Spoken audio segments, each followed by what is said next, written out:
Dragi moji, lepo pozdravljeni. Sonce nas je končno spet začelo razvajati in tako so dnevi, ko svoj čas preživljamo v naravi, postali skorajda neizogibni. Kljub vsemu pa vam priporočam, da naslednje minute preživite v hiši pred televizijskimi zasloni in si privoščite nekaj popolnega intelektualnega razvajanja. Danes v univerzi. Dosjeji, ki raziščejo človeško globino. Ni vse v velikosti.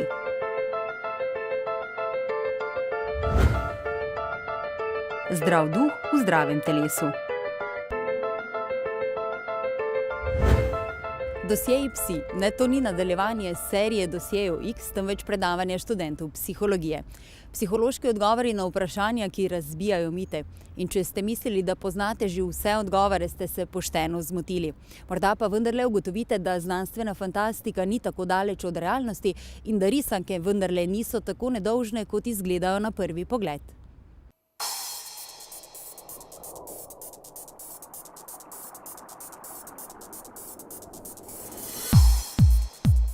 Iskanje odgovorov, razmišljanje, pogledi globoko v človekovo notranjost. Spraševanje in poizvedovanje, ustvarjanje novih vprašanj in razbijanje mitov. Množica ljudi, ki je obiskala hišo znanosti v Mariboru, da bi skupaj študenti psihologije odpotovala v neznano. Najbolj presenetljiva odkritja, na katera ne bi niti pomislili, kot tudi najbolj samoumevna prepričanja o psihologiji, ki pa so velikokrat zmotna.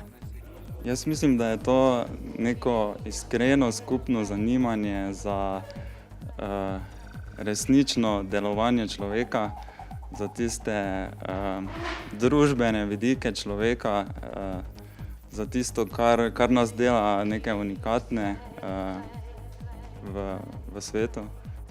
Pri iskanju odgovorov na nam neznana vprašanja stopamo v temo, tipamo negotovo, pa vendar polni zanimanja in pričakovanja.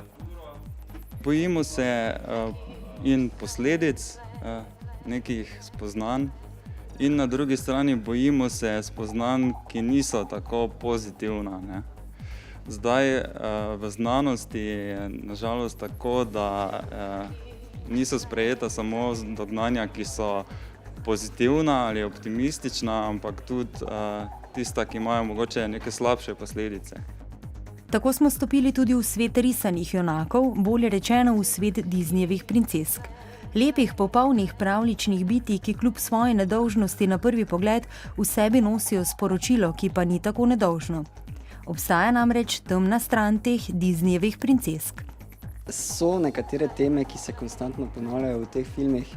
To so recimo najbolj prominentne, na primer patriarhija, in to daje neko sporočilo nasploh otrokom, še posebej, če gledajo te filme brez starševskega nadzora in brez primerne interpretacije.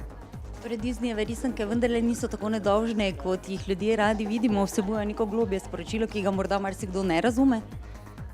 Ja, lahko bi tako rekli, ampak res, danes bo sicer predstavljal bolj negativen vidik, ampak verjamem, da tudi obstajajo nekatere pozitivne stvari, ki jih otroci pridobijo iz teh risank. Bi torej dejal, da morajo starši, če dovolijo otroku, da gleda Disneyjeve risanke, kljub vsemu biti previdni, opozarjati otroke na kaj oziroma jih seznaniti, s čem preden otroci pogledajo to Disneyjevo risanko ali pa po samem gledanju risanke? Ja, predvsem spremljati to, kaj njihovi otroci gledajo, da ne gledajo tega pretirano, in primerno razložiti stvari. Pa če še enkrat ponovimo, omenil si v bistvu neko rdečo nit, ki povezuje vse te Disneyjeve risanke. Kaj bi rekel, je tisto tipično in značilno za same risanke? Za same risanke? Specifično te, s katerimi sem se ukvarjal. Je nekaj tem, ki jih povezuje. Prej sem omenil že patriarhijo, potem neenakost in, kako bi rekel, podrejeno vlogo ženske, predvsem to. Previdno torej pri vsem, kar počnete, previdno tudi pri stvarih, ki vas lahko omrežijo in potegnijo vase kot močan tok vode. O čem govorimo? O fenomenu odvisnosti v navezavi na dva polja, in sicer na to, kar ponavadi pojmujemo kot odvisnost, in tisto povezano s socialnimi odnosi. Namreč obstaja v možganih specifična povezava tako kot ko jemljemo droge, tako kot se družimo z drugimi ljudmi, se aktivira povsem isto polje. In zdi se mi zanimivo to proučevati z tega vidika, zato ker nam to pove, da droge same po sebi recimo ne zasvajajo ljudi, ampak ljudi zasvoji šele dejstvo, da pravzaprav nimajo nekih socialnih stikov in iščejo uteho v tistem. To bi bilo nekako glavno sporočilo. Bi dejal, da smo lahko v bistvu ljudje zasvojeni ali pa odvisni tudi z določenimi odnosi, z določenimi osebami, recimo z navezanostjo na neko osebo v končni fazi?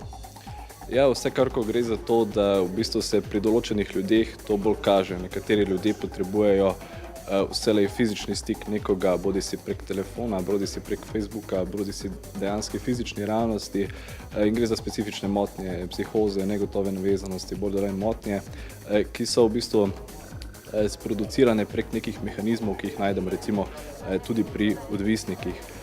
Je pa res, da ne smemo gledati na te motnje individualno, kajti raziskave ravno iz tega polja, ki sem ga jaz nekako skušal malo proučevati, kažejo, da v bistvu so vselej neki kulturni dejavniki zadaj. Skratka, zakaj se recimo posamezniki sploh čutijo negotovo, zakaj sploh iščejo uteho v nenehnem stiku z drugimi ljudmi in pri tem recimo izgubljajo svojo identiteto. Skratka, obstajajo neki konkretni družbeni, ne bom rekel politični razlogi, ki vodijo do tega. Smo torej, oziroma ali lahko postane odvisnik čisto vsak, ali se je tega moč obraniti tudi s pomočjo našega karakterja, z tega v bistvu kakšni smo v osnovi? Glejte, zadnjič enkrat je bila v Delu anketa, kjer so ljudje rekli, kaj bo najuspešnejši poklic v prihodnosti, 18% reklo, da je to psihoterapeut. Skratka, očitno že recimo več kot 3/4 populacije tako drugače rabi psihoterapeuta in osnovna poanta, zakaj nekdo pride k terapeutu ali pa psihologa ali pa karkoli, je to, da izgubi kontrolo nad situacijo, nad sabo in postane odvisen od nekega presežka v svojem življenju, ki ga obvladuje, ne? In v bistvu to je definicija odvisnosti, tako da mislim, da je odvisnost več kot prisotna v vsakdanjem življenju. Iskanje odgovorov se zagotovo še ni končalo. Vse je bil le povod v odpiranje vedno novih in novih vprašanj, ki vam morda ne bodo dovolili spati. Veliko sreče torej pri iskanju.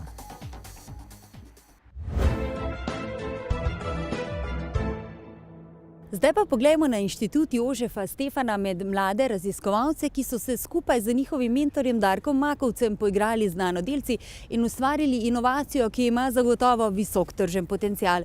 Poglejmo torej, kaj se zgodi, če združimo znanje kemije, biotehnologije in farmacije.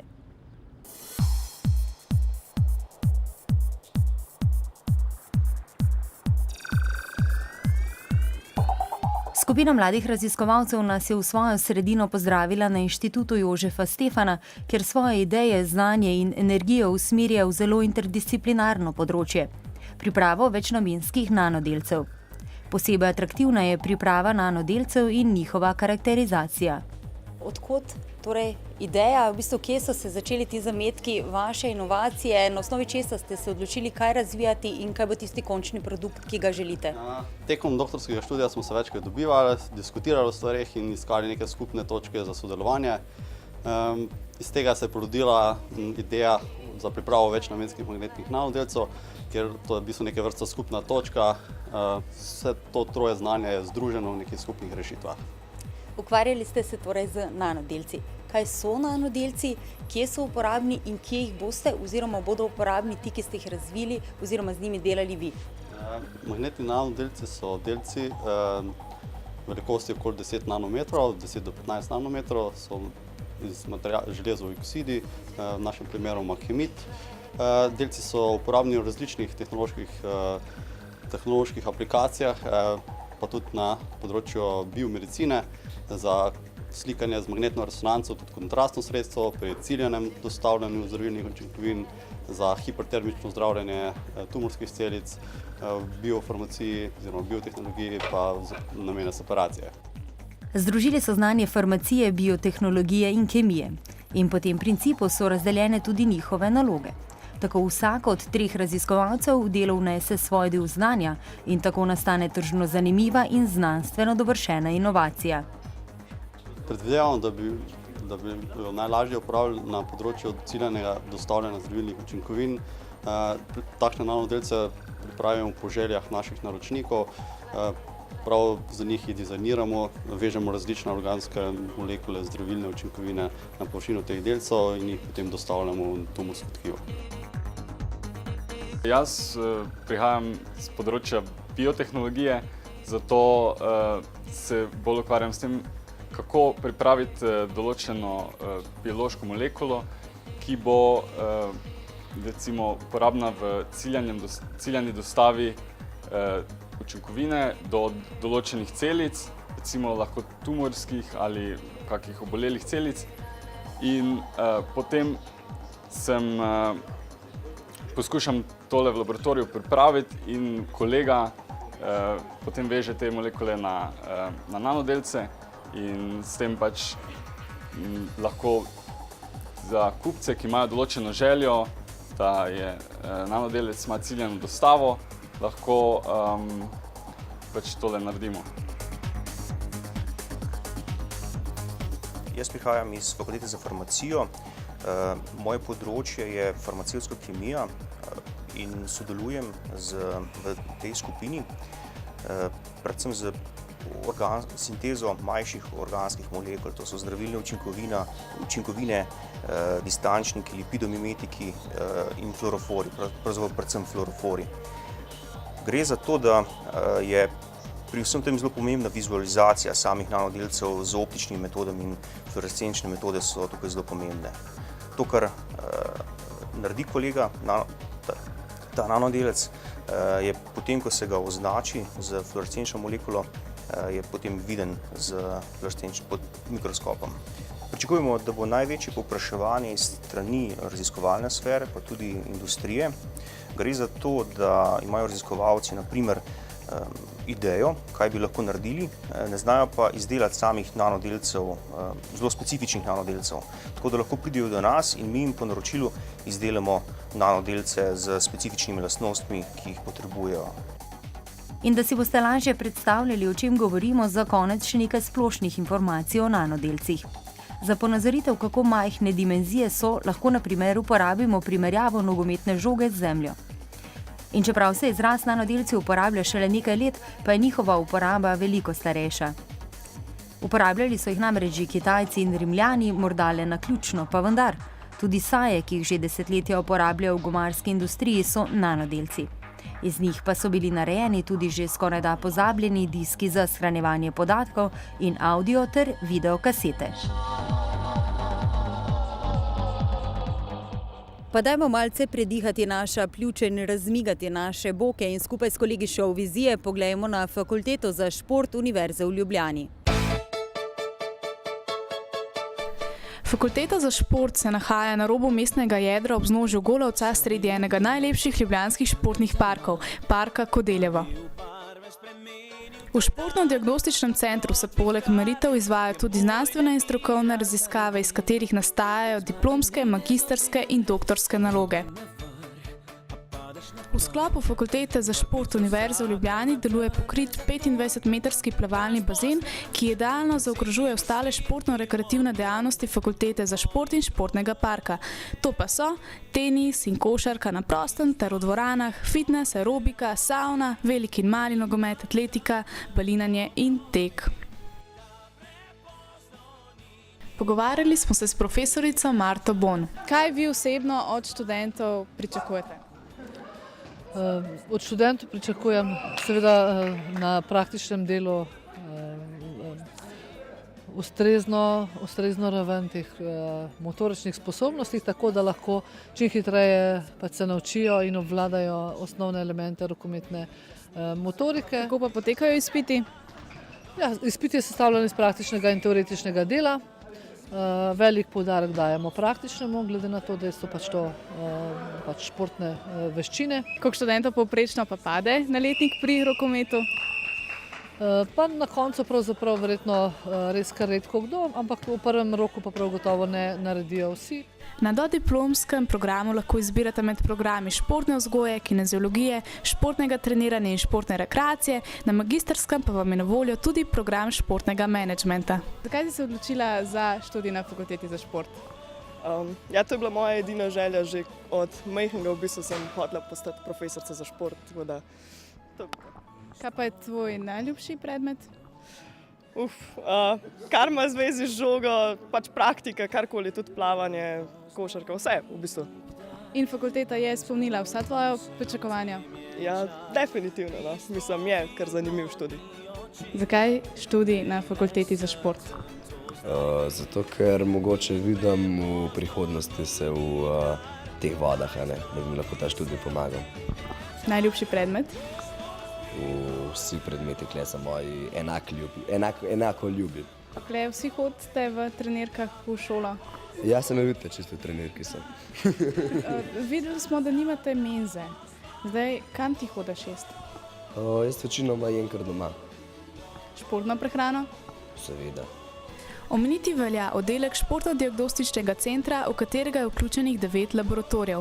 Laboratorij za diagnostiko telesnega in gibalnega razvoja, športno-medicinsko diagnostiko, kineziologijo, biodinamiko, psihodiagnostiko, biomehaniko, fiziologijo, gibalno obnašanje in gibalni nadzor.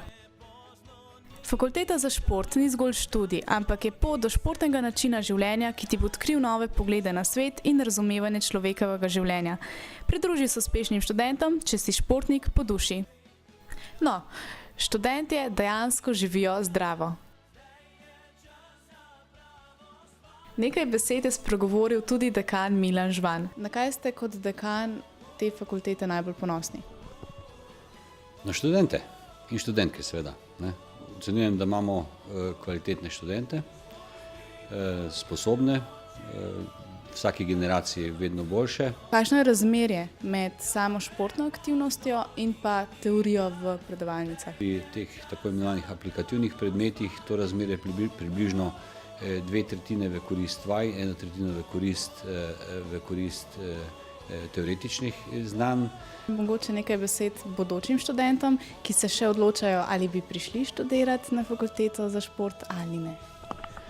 Torej, vabljeni vsi, moram pa izraziti zadovoljstvo, da smo mi ena izmed tistih fakultet, ki imamo to srečo, da nimamo problema z kandidati. Diploma naše fakultete oziroma Univerze v Ljubljani pomembno ali seveda najvišjo veljavo.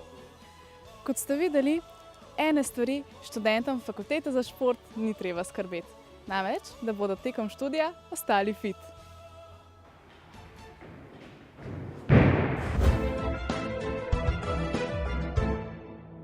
Čas je za Primorske novice. Z vami bo Matej Sukič, ki vedno znova poskrbi, da skrito postane odkrito, lepo, še lepše in vas očara s svojim znanjem, humorjem in seveda intelektom.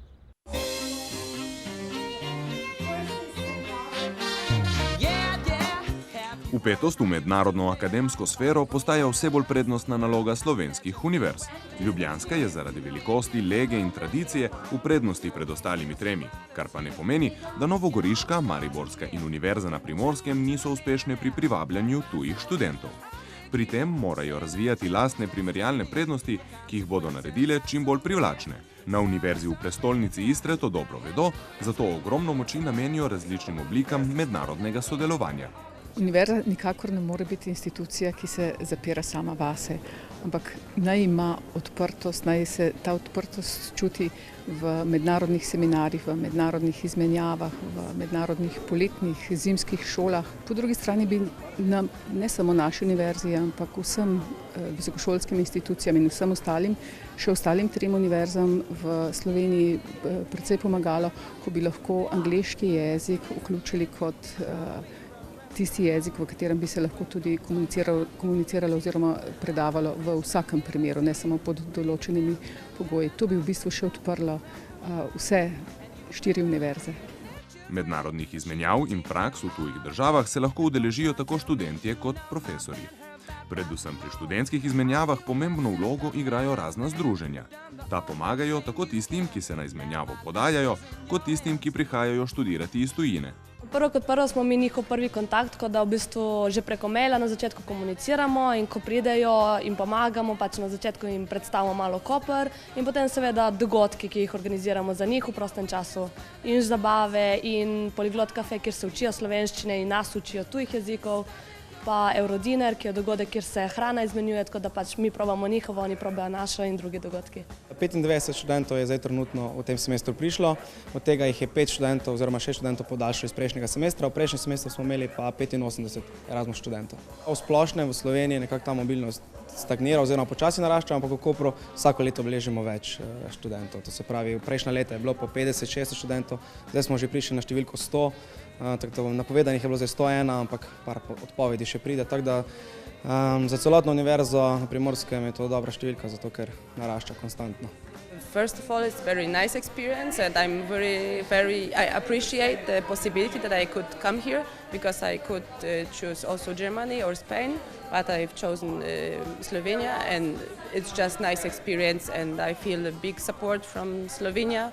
In Czech Republic, everything is in hurry, and here everybody slow down, počasi. So it's like holiday for me. The city is. It has a lot of history, you can feel the history, and it's also nice because of the sea, different because we don't have sea. Od članic Univerze na Primorskem je na mednarodnem parketu najbolj dejavna turistika. Turistika seveda svojim študentom ponuja študij v skoraj vseh državah Evropske unije in študenti se redno udeležujejo. Če mogoče izpostavim, je na študij odide cirka 50 študentov vsako leto, pri nas pa jih prav tako študira cirka 50 v študijskem letu iz vseh držav Evropske unije, predvsem pa so tle študenti iz Švedske, Poljske, Češke, tudi Anglije, Portugalske, Italije, tako da mislim, da imamo kar eno mednarodno zasedbo na fakulteti vsak semester. Sicer pa letos poteka 25. obletnica nastanka programa Erasmus, v katerem je v četrt stoletja sodelovalo več kot 3 milijone Evropejcev. Ob tem jubileju je Evropska komisija iz sodelujočih držav izbrala ambasadorje mobilnosti, ki bodo pripomogli k promociji in večji razpoznavnosti programa, sodelovali pa bodo tudi pri njegovem preoblikovanju. Slovenijo bosta predstavljala Vesna Rijavec iz Pravne fakultete Univerze v Mariboru, ki je ambasadorka za profesorje, in Jure Kumljanec iz turistike, ki bo zastopal študente. Vsi ambasadori, kot sem že omenil poprej, oblikujemo tako imenovani Erasmus manifesto. Znotraj tega manifesta se izdeluje načrt, kako, na kakšen način bomo spremenili Erasmus program oziroma bomo začrtali neke smernice za vse države Evropske unije in posebej za univerze. Stvari, ki se bodo spremenile, oziroma edina stvar, ki je tudi najpomembnejša stvar, je, da se bo Erasmus program kot tak preoblikoval iz Erasmus mobilnost v Erasmus za vse. In znotraj te ideje se bo spremenil celoten koncept, kdo lahko gre na izmenjavo, na kakšen način, olajšali se bodo tudi pogoji. Tako da to je tisti mogoče glavna točka, ki jo je potrebno izpostaviti. Tako bodo mednarodne izmenjave v okviru programa Erasmus dostopnejše večjemu krogu zainteresiranih. Kot obljubljajo, bodo veliko naredili predvsem za študente in profesorje s posebnimi potrebami. Tako, pa smo pri koncu. Naj vam dnevi do prihodnje univerze minejo kar se da hitro. Če nas boste pa kljub vsemu preveč pogrešali, se nas dajte ogledati še na spletu. Tudi tam vas bomo zelo veseli. Pa nasvidenje.